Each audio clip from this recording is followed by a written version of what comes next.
I'm just going to move straight into our next panel, which is Amplifying Brand Reach, Strategies for Success. We have 4 amazing panelists. I'm just going to call them up. Maya Azizi, Chief Brand Officer, The Luxury Closet. Just want to add that the founder of Luxury Closet, Kunal, is one of our Vogue Business 100 innovators. Farhad Ghanem, CEO, Majid Al Fatame Lifestyle, who is in every piece I write because he is so full of such great information. Elisa Bruno, CEO, Level Shoes.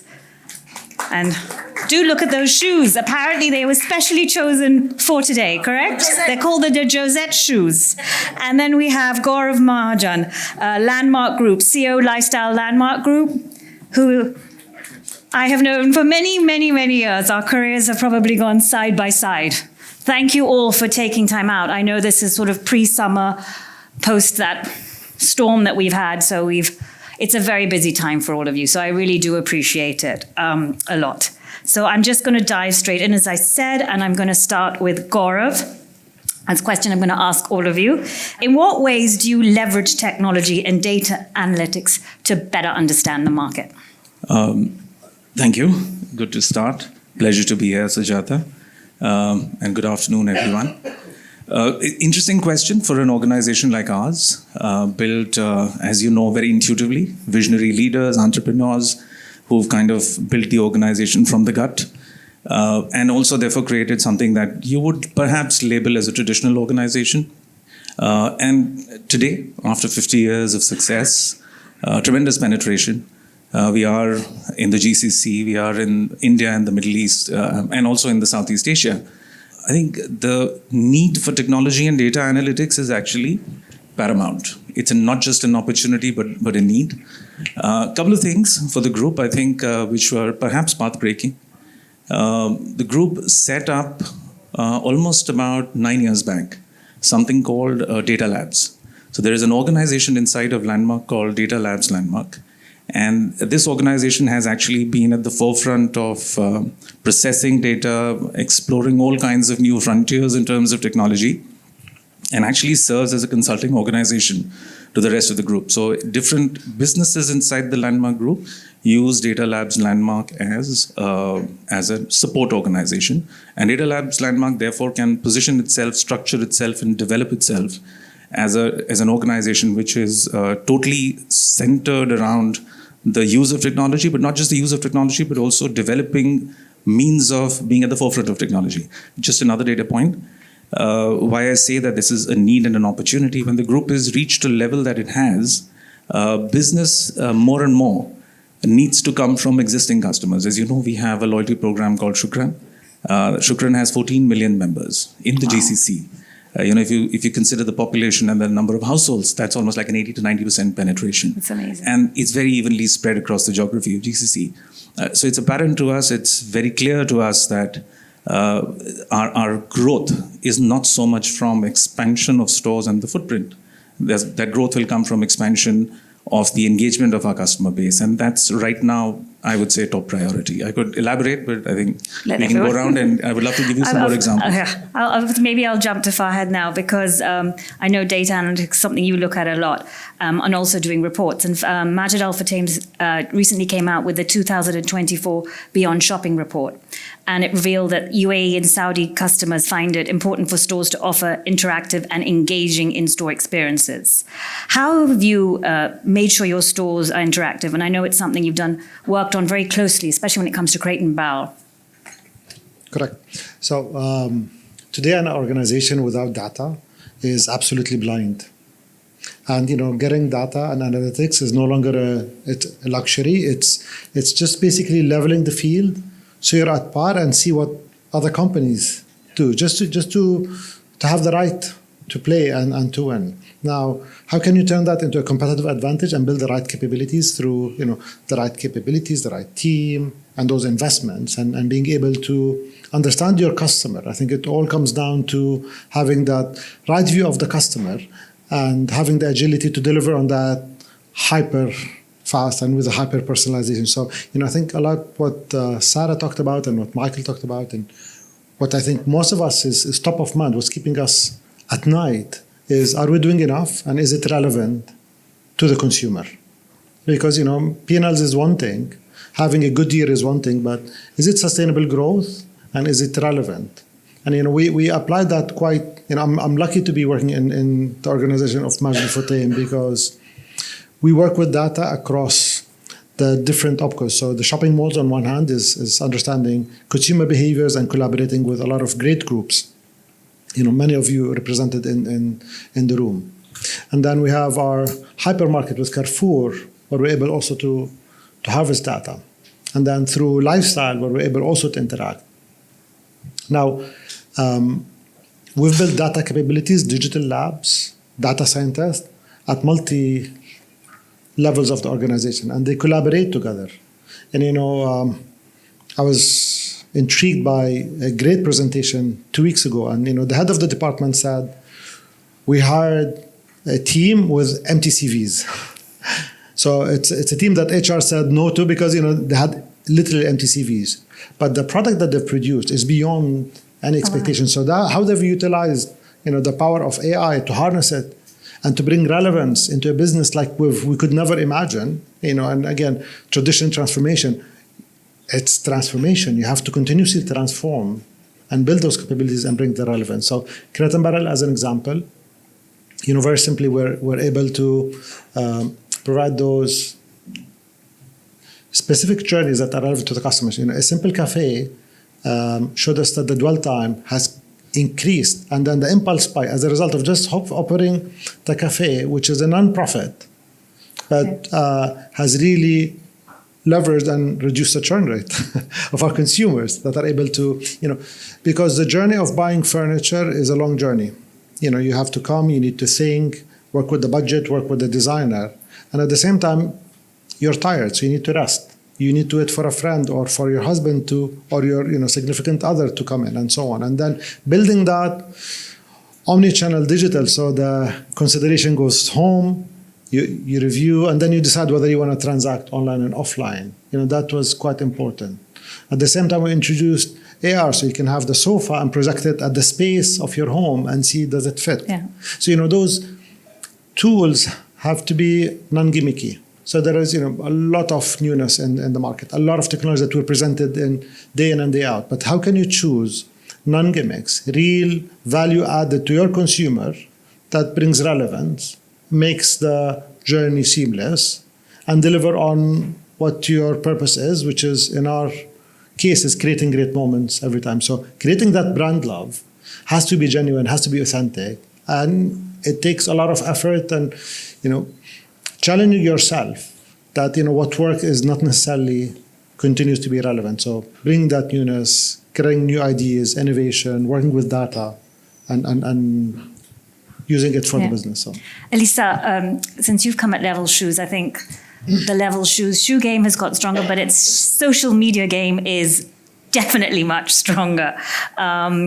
What proportions of sales are now driven by campaigns? I mean, your TikTok campaign, Help Me Choose My Bridal Shoes, is still something I think we all talk about. How much conversion have you seen from those kind of campaigns? Thank you. Thank you for the question. And hi, guys. I mean, certainly data is what underpins every decision making we do. But I think in order to get a bit more active on social media, and I'll get to your question very soon, we really need insights. And I think building good data, and thank God the group can provide us a lot of data. And as Michael said, we have different perspectives that convey all together and are shared internally and, of course, even externally.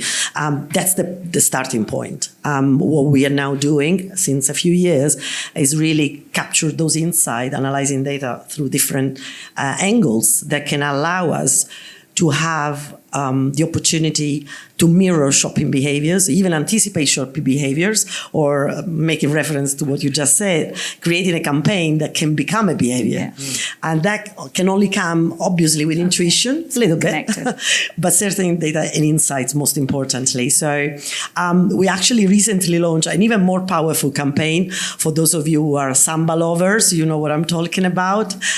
We just had 165,000 views organically on a Samba video of a few seconds where 3 of our employees were just tiptoeing around their desk. Which, don't ask me about the algorithms there, but certainly the data and insight that we gathered throughout our platforms, our group insight teams, and the observation of the engagement rates gave us the opportunity to come up with something that hopefully would work, and it did work. And from bridal to samba dancing, God knows what we're going to have later. But certainly, it's an area where we are investing resources, energies. We are relying on experts that can give us more understanding of the tools that are available to interpret the data. And of course, we're looking at AI very closely, because ideally, one time, there would be a point where we can rest our brain a little bit and and rely on AI insights that are certainly a bit more comprehensive. Maya, the luxury closet has really played a significant role in growing the resale market in this region. But like Elisa, you've taken a very sort of disruptive approach to social media. You've worked with not the normal influencers. You've almost created your own influencers. How has this worked? So 2 things on that for us. As a startup, we can't live without SEO reports. So thankfully for Sharhu for all the data. And the best example is last month we had realized that purple was a search. And I'm like, why is purple trending in terms of search? Like sometimes it just doesn't make sense. You're very on point. Exactly. And it was trending, and we did a CRM. So we did a collection, purple collection CRM, shop your purple trend now. And it was the most successful email that we had done in March. Wow. And then the second is celebrity closet. So that's an interesting topic, because I come from New York. In New York, you have a very high reality TV obsession. Like you watch The Real Housewives. Even at L'Oreal, we would watch Real Housewives as homework because they have an influence of trend.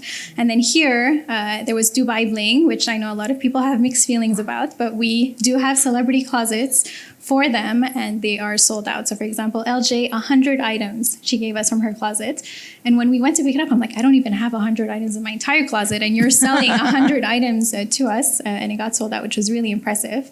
And on that point, imagine the celebrities that we worked with. We had an objective of 500 million USD in terms of value, like the value of their closet to bring.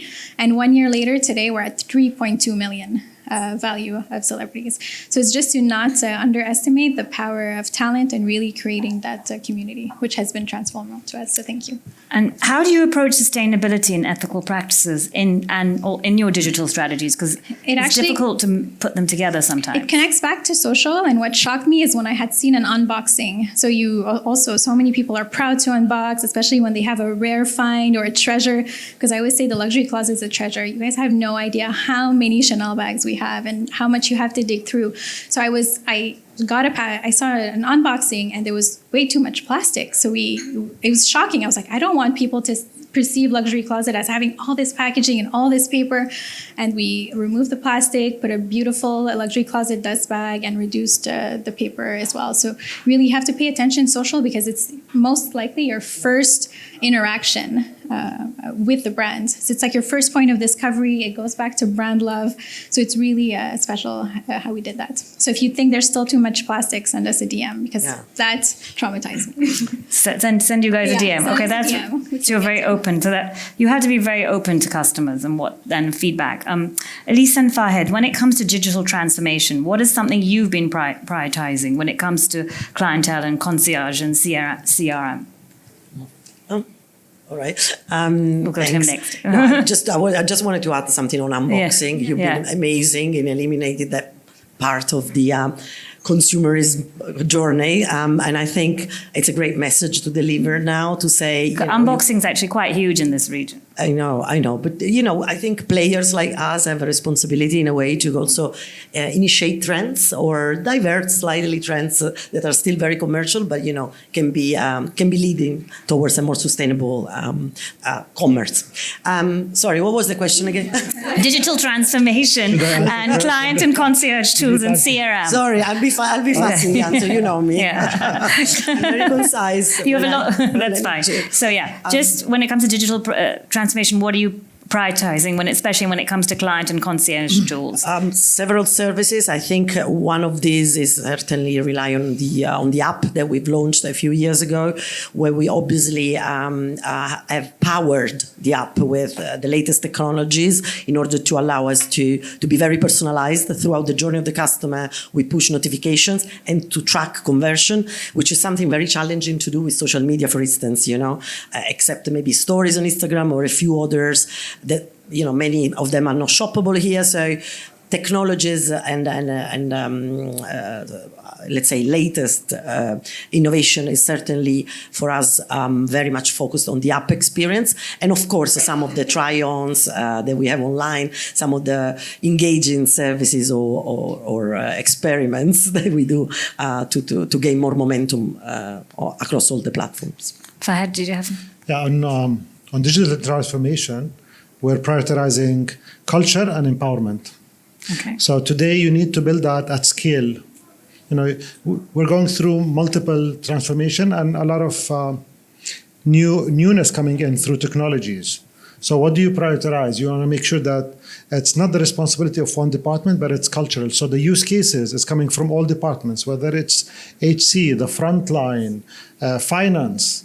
And we've found out that there is a lot of great contribution coming from the least expected areas.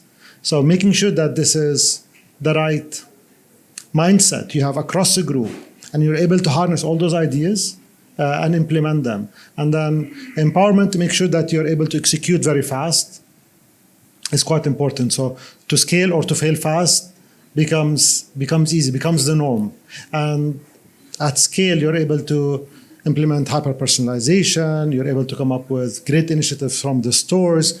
There are customers, they interact with customers more often than we do. And then making sure how can you get those insights rather than just be obsessed with collecting data. So less is more, making sure that this is transformation and innovation is applied at scale, celebrated at scale, and implemented. So I think that's the process, because it keeps changing. Every conference I go to, there's a new buzzword. It's metaverse, it's AI. So what do you prioritize? It seems like it's personalization right now. It's not really authentic just to talk about the buzzwords. You need to find what makes sense from an investment perspective, from a customer perspective. Gaurav, I wanted to talk to you about the launch of SheGlam, which happened at Lifestyle Center Point. You became the first offline retailer to retail this beauty brand of Shine, actually in brick and mortar. Tell us about how this happened and what was maybe one key challenge you had of this collaboration between a pure online and a brick and mortar giant. Thanks, Uj. It's interesting. This example has a lot of relevance to the conversation that we are having. But let me just get over with some of the basics. SheGlam is the beauty brand of Shein. They've collaborated with us. We've been delighted. We're the first offline retailer in the world to sell this brand. And it's been an amazing journey. And there are some insights which I'd love to share. Which kind of segue very well into the conversation that's been going on, even what Michael was talking about. Because, for them it was, we have the physical presence and we have the logistical ability. We retail in the region, 6 countries, 165 stores. We are the largest must-eat beauty retailer. So we have considerable strength. But here's a brand which is very young. And that's the interesting thing about digital success stories. Most of them seem to be very new and young players. They don't seem to have baggage. And personally, it's bothered me a bit because sometimes the question that bothers you or hovers on your head is it the preserve of those who don't have any baggage, as they call it, or heritage or legacy, as people who have it would call it. But I think this is a very interesting story, I would say, or where the two meet and enjoy success together. We launched, the first store was in December. So 2-3 things we did. And digital has so many dimensions. We're talking about social, and social is a fuzzy science. It's a science nevertheless, but it's still a fuzzy science. And I think the interesting thing that we are beginning to learn and experience working with somebody like SheGlam and Shein is that they are way ahead on their ability to crack this science, and the results that we are seeing when we are collaborating, we're putting our 14 million base. So when we launched, we did some exercises of putting the word out there. Now, Shiglam has a very, it's got a very typical, it's a very young audience. Our average customer for the Landmark Group is slightly older. And we were a little concerned about how do we reach this consumer. What's the difference between Landmark Group and Shiglam? Sorry? In age, what's the difference? Look, our primary customer for the retail format center point where we were bringing Shiglam is the young mother. And given the fact that our penetration is very high in the GCC, it's the young Arab mother. If I were to say define one customer, Shiglam customers range from 12 to beyond. And you'll be surprised the amount of teenagers who are aware, not just aware, but extremely familiar with Shiglam. Even customers in this geography, despite the fact that the brand is only present online, they've managed to create a visibility, awareness, and a pull. But for us, what was interesting was that we were able to collaborate. And as I was telling you, that we were already on a journey where we were working customer backwards. We're not trying to think what is called traditionally, I'm opening so many stores, I'm going to increase area, decrease area, add categories, remove categories, and therefore this is my business. Our thought process is customer backwards, where you say that I'm going to get so many customers, I'm going to increase frequency, recency, UPT, etc., from my customer base, and therefore this is what we're going to do. And what we're doing from there is slicing our 14 million base into cohorts and actually doing very targeted messaging to these cohorts. So we did some, without going into the detail, we found some data from our database, identified cohorts who we believed were relevant or younger audiences basis what they'd been purchasing and their purchase behavior, and we started communicating with them about the launch of Shiglam. The result was mind-boggling. The response that we've seen at an overall level, because we've launched the stores physically, but also specifically the response to these targeted micro campaigns has been absolutely phenomenal. It is, of course, partly fueled by the affinity to the brand, but it's also a great credibility test for the experiments of micro-targeting consumer cohorts. And we've seen a phenomenal change.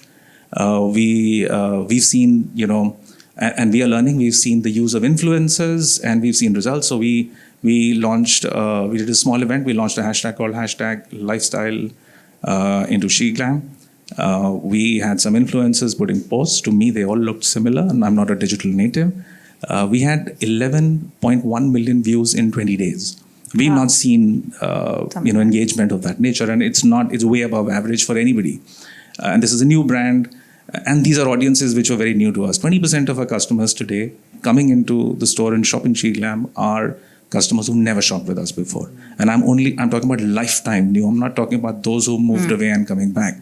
So I think it's been a great journey. Challenges, of course, I think, because this is an organization which actually is based, which moves very fast. The world of online fast fashion players is way faster than even fast fashion players who operate in the physical world. And I think trying to match speed, but also, the online world and online selling allows you a lot. You can store small amounts of merchandise in a warehouse and you can airship it anywhere.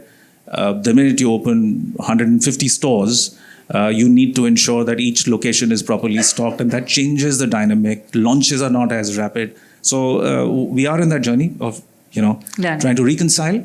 But I think it's quite a interesting, beautiful journey, and I think it's quite a case study for us, and I think also for the industry. Sounds very interesting. Another launch that has just happened is Cycle Bunny. Congratulations on that, Bahed. As a franchise partner, how is it collaborating with various international brands? How does that push and pull work? Are there concerns that brands have about maintaining that authentic DNA, but yet you have to educate them about this region? Because we are a region that is we're very proud of our culture. Yeah, I mean, when it comes to partnership, it's very much like marriage. So you need to find the right partner. Just simply put, because you need to find a common ground.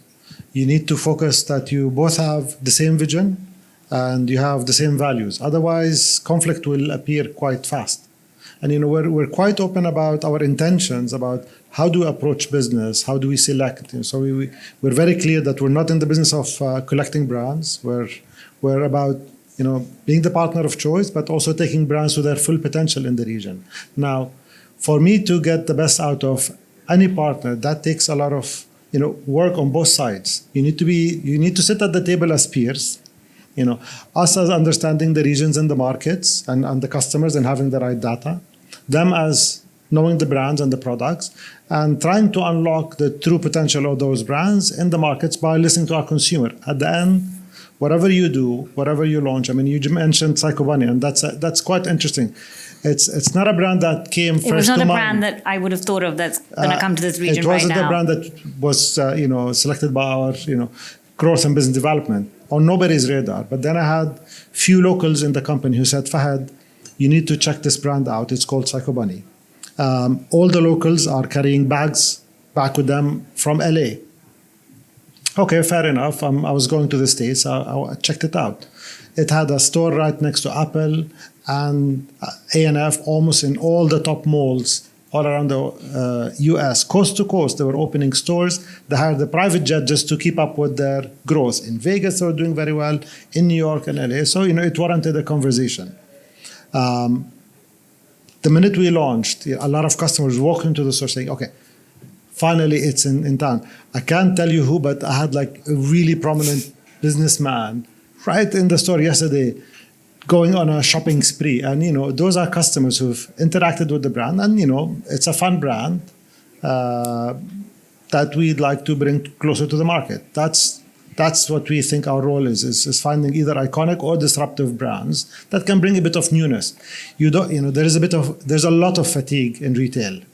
A lot of the malls are the same experience, the same product. So how can you make your stores exciting or experiential? So it's no longer about the product. It's about that how you make people feel. And people don't need another luxury bag or a luxury shoe or another Chanel. Depends what price. Yeah, well, the price. They need shoes. Price matters. They need more shoes, right? And it's a moment. You're gifting something, so it's that moment that you're assisting them in. So how can you create a great moment at every part of the journey, from the welcome, online or offline? So redesigning those journeys again for different customers at every point, and bring that collaboration. Now we've been very successful with our brands to bring also personalization. Hollister had the first time that they've changed their logo globally to an Arabic logo. So we're the first in the market, because they understood the importance of Ramadan in the region. Just launched a capsule. It was a huge success. With Lululemon, again, we engage with a lot of ambassadors in the region. So we personalize, still maintaining what the brand stands for, bringing that sweat life. And making it relevant in Saudi is different than how we bring it to life in Dubai or in Kuwait. And it has been extremely welcome. So we've seen huge growth in the brand, but only through that localization and relevance to the local markets, while maintaining the brand DNA for sure. Elisa, you've done some amazing collaborations, whether it's Ravi restaurant with the stickers, and then you've done stuff. You were one of the lucky ones to get. Actually, I have two. I tried getting a pair, and she told me she couldn't help me. So delicious collaboration. And Manon Soulier, so many. How does it work when you come to an international brand and say, I want to do a limited edition? There is no one recipe. There is no one size fit all answer to this question, because it's really about the authenticity of the intention behind the collab. I think our clients are really smart. They will see some forced collab there, right? And with Adidas, we did a few, and I think. But I think that Ravi one was one that really was disruptive and different. Yeah, it was disruptive in a way that matched a designer with a non-designer, with a restaurant, with right? a restaurant, so, and a community place that is certainly something quite authentic. So, and that's one example. But with the same brand, we did another collaboration with a designer from Saudi that is just a young designer starting off the line. So, it really depends on how real that is, and then we embrace it and we embark on a journey that requires a lot of, you say the right word, fatigue, because we need to coach through the journey. Because there are so many collabs have now become a new buzzword. And there is something still very true about this region, that people don't know a lot of the nuances of the region, and they think Dubai is the region. Of course, it's well, maybe one thing you think that international brands don't understand, or they often are a perception. They're exploring. We were with Miu Miu this morning, and they were asking us very specific questions about the way customers really shop. And for a brand like Miu Miu, that is all about the feeling of the outfit and the whole lifestyle picture of it. Being so successful with footwear with Level, it's quite a unique situation, because they were born ready to wear, and they were asking what is driving this, what is the customer looking for, how can they just buy the shoes without the rest of the beautiful outfit? And we say this is actually our job. This is what we do for a living. So we're not going to tell you exactly what, but we really listen to our clients and we bring them together in the right way at the right time, and hopefully with the right communication. And this is certainly driven by a lot of passion for the region. Radars on with all the new trends that are coming up, and this region is very prolific in terms of trends. I think very much ahead of the very much. Yeah. While in the past we were running behind, and brands will look at the region as a business opportunity. Now they're really looking at us as an engagement opportunity to then run a bigger business outside the region, which is fantastic and makes all of us very proud. And we need to continue that. And so when big brands and CEOs like this come and ask, what do you think a brand like ours should do, not only to stay relevant in the Middle East because we love you, but also to diversify across the region, but what can be taken out of this region as an exemplary detail on the collection or launch, etc., etc. And of course, in the past, we only thought about Ramadan, which is still quite important. But if I look at what we've done at the last campaign of Ramadan, we just touched on the spirit of it. We call the campaign Come Together, because it's all about that ultimately. And you can celebrate Ramadan or not, but coming together is the message of that month. And also going back to all the previous points on technologies and how they drive engagement experiences and interest, we actually created a Ramadan packaging, which wasn't the usual gold, lovely, but usual. It was obviously one of our core colors, brand colors, with sort of a screen with a moving water, which was a picture actually, but if you were scanning it with your camera from your phone, that will direct you to our lenses on Snap, on Instagram, and the waters will start moving and sound like the sound of water. So again, do we need that to sell? No, but do we need something to stay relevant and have fun with our clients? And keep delighting the customer. A holy month, right? So, yeah. I want to agree for international brands. We're agreeing today, Lisa, because think about it. Dubai Mall probably has more people any given night than the whole of Fifth Avenue, New York, where the retail is. So I think the brands are definitely missing out, and we see that. And then on topic of handbags, I will send you the girl math TikTok, because I think he has not seen the girl math TikTok. And Fahad mentioned Saudi, and I think Saudi's on everybody's mind in this region right now. It's sort of the current focus, but it's a very young market. It's very social media affluent. And I think they literally, Snapchat is really huge there, sort of, which is different perhaps to other markets. Do you have to, how do you tailor your strategies for each of the GCC countries? Okay. We're actually opening a warehouse in Saudi, so we're very proud for that, because I think once to maximize pre-love, they were worried that their special item would have to come all the way to Dubai. So that's really one huge thing that we're working on, because sustainability and Saudi, they go hand in hand. So that's going to be big news for the fall, that if you're in Saudi, you can give your items and they will stay in Saudi and stay authenticated. So that's really fun. Yeah, well, on marketing, we convince the brands to unlock for us TikTok and Snapchat, because they don't use those channels. And if you're not using those channels, you're missing all the youngsters. So I think we took them through a journey, and just a huge win from our marketing department to unlock that. That's one thing. But then also on data, how you personalize the collections. So just through interstock transfers, we're able to unlock almost 20 million more of sales last year. So, because depending on the weather, the collection will do better in Jeddah versus Riyadh. And your winter collection might not perform as much. So, how do you move the stock quite fast? How do you react to the weather changes or a trend or a color? If it's purple, and make sure you feed that. Maintain your inventory levels. Inventory is something top of mind on a lot of retailers. So, how do you manage it? Keep the right stock levels is quite also important. Gaurav, maybe. Saudi is I know you've been traveling to Saudi a lot. Yeah, I've traveled there. I spent a lot of time. Yeah. Fascinating market, but equally complex as well because there's so much happening socially. The share of wallet is under stress. Customers are not just spending their money in retail, but have so many other avenues. But the interesting thing about Saudi is it's a much younger market. It is also a market because of the sheer size and spread of the geography. Online penetration is the highest for us, and I think for most people in geography, in the GCC.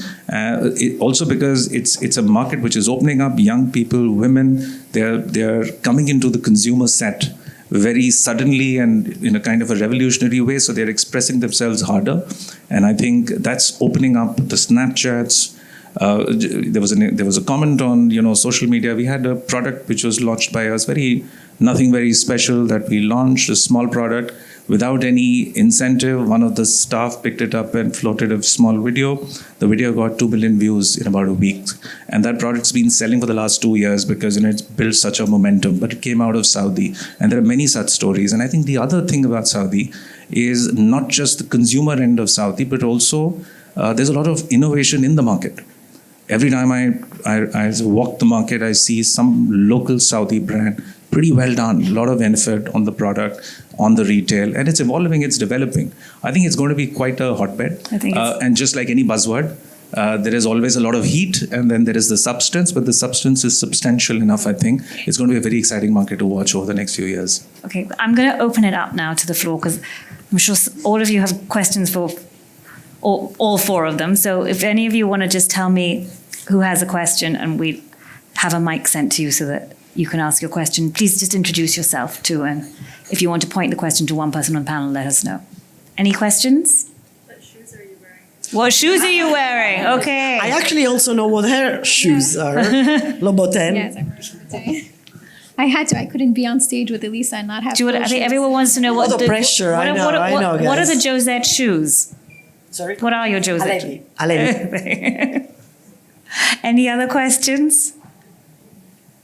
If we don't, we'll go straight to tea. I think, shall we go straight to tea where you can ask them questions personally? So now we have a 20-minute tea where everyone can network, and then we'll come back. We have 2 more panels afterwards, and I think there'll be more based on AI and tech. But I think this has been great. I think the one thing we've all learned is personalization, personalization, personalization. Thank you all for joining us. Thank you. Thank And you, for your Sujata. continued It's been a pleasure. Thank you.